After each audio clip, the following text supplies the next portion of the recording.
नमस्कार. स्मिता किचन या आपल्या यूट्यूब चॅनलमध्ये आपलं सर्वांचं मनापासून स्वागत आहे. आज आपण ताकाची कढी बघणार आहोत. तर त्यासाठी इथे बघा मी दही घेतलेलं आहे. त्यानंतर आपल्याला साहित्य लागेल. साखर थोडी घेतली, त्यानंतर लसूण पाकळ्या घेतलेल्या आहेत, त्यानंतर आलं घेतलेलं आहे, थोडंसं मी बारीक करून घेतले आल्याला, त्यानंतर हिरवी मिरची घेतलेली आहे, त्यानंतर कढीपत्त्याची पाने, थोडीशी कोथिंबीर, तूप लागेल आपल्याला, बेसन लागेल आणि चवीनुसार मीठ लागेल. त्यानंतर इथे जिरे मोहरी आणि हळद लागेल आपल्याला. तर आता सर्वप्रथम आपण या दह्याचं ताक करून घेणार आहोत. तर आता हे बघा, हे असं घुसळून घ्यायचं याला.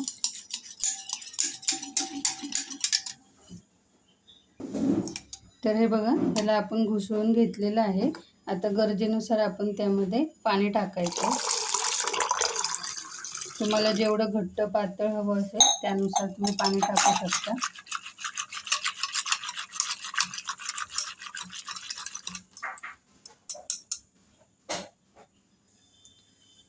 तर आपण ताक करून घेतलेलं आहे. आता कढी करण्यासाठी मी गॅसवर पातेलं गरम करत ठेवलेलं आहे. तर आता ते गरम झालं की त्यामध्ये आपण तूप टाकणार आहोत.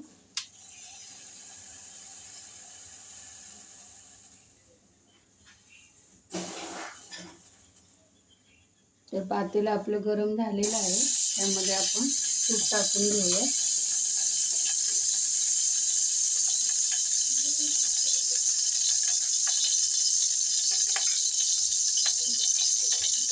आपलं तूप गरम झालेलं आहे. आता यामध्ये आपण जिरे मोहरी टाकून घेऊया.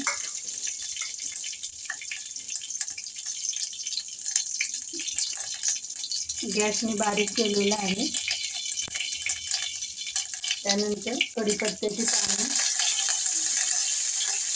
किसून घेतलेलं आलं, त्यानंतर लसूण पाकळ्या, हिरवी मिरची टाकलेली आहे मी ते.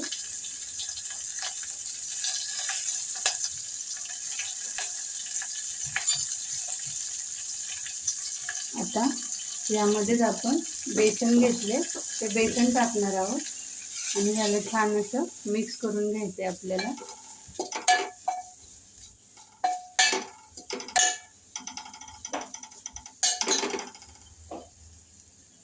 आता यामध्ये हळद टाकली मी. त्यानंतर ह्यालाही छान असं मिक्स करून घ्यायचे.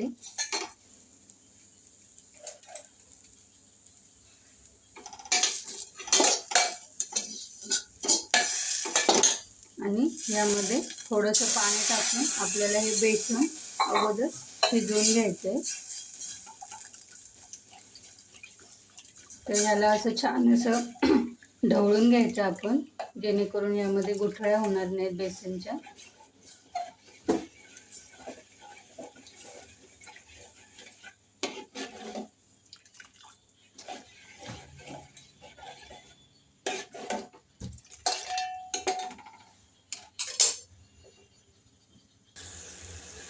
आता बेसन आपल्याला छान असं 2 मिनिटं हे शिजवून घ्यायचं आहे.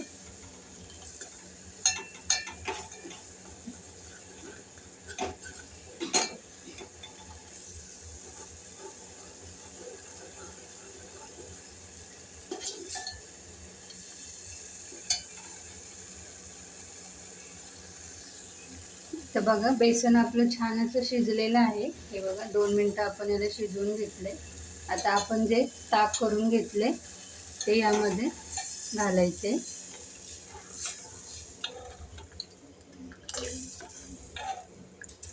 आता यामध्ये अजून थोडं पाणी घालणार आहे मी.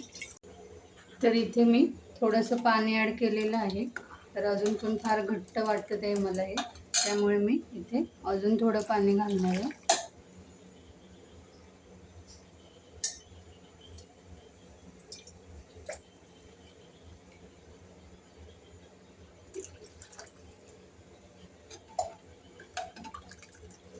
याला छान असं मिक्स करून घ्यायचं आहे आपल्याला.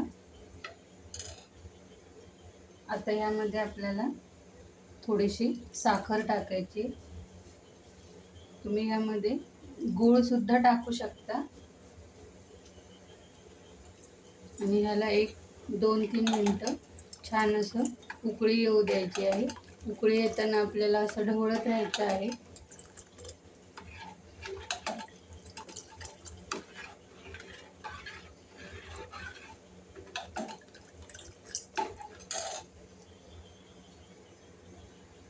तर इथे आपल्या कढीला छान अशी उकळी आलेली आहे. हे बघा, आपण उकळी काढून घेतली. आता गॅस आपल्याला बंद करायचा आहे आणि यामध्ये चवीनुसार मीठ टाकायचं आहे. असं केल्याने काय होतं, कढी आपली फुटत नाही.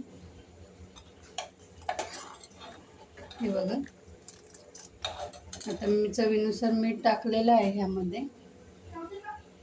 आता यावर कोथिंबीर टाकूया थोडीशी. तर आपली कढी छान अशी तयार झालेली आहे, बघू शकता तुम्ही इथे.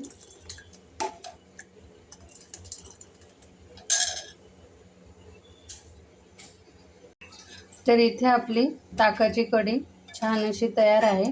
गरमागरम भातासोबत किंवा भाकरीसोबत ही कढी तुम्ही खाऊ शकता. तर तुम्हाला माझी रेसिपी आवडली असेल तर लाईक करा, शेअर करा आणि कमेंट करायला विसरू नका. चॅनलवर जर नवीन असाल तर चॅनलला नक्की सबस्क्राईब करा. पुन्हा भेटूयात अशाच एका नवीन रेसिपीसह. तोपर्यंत धन्यवाद.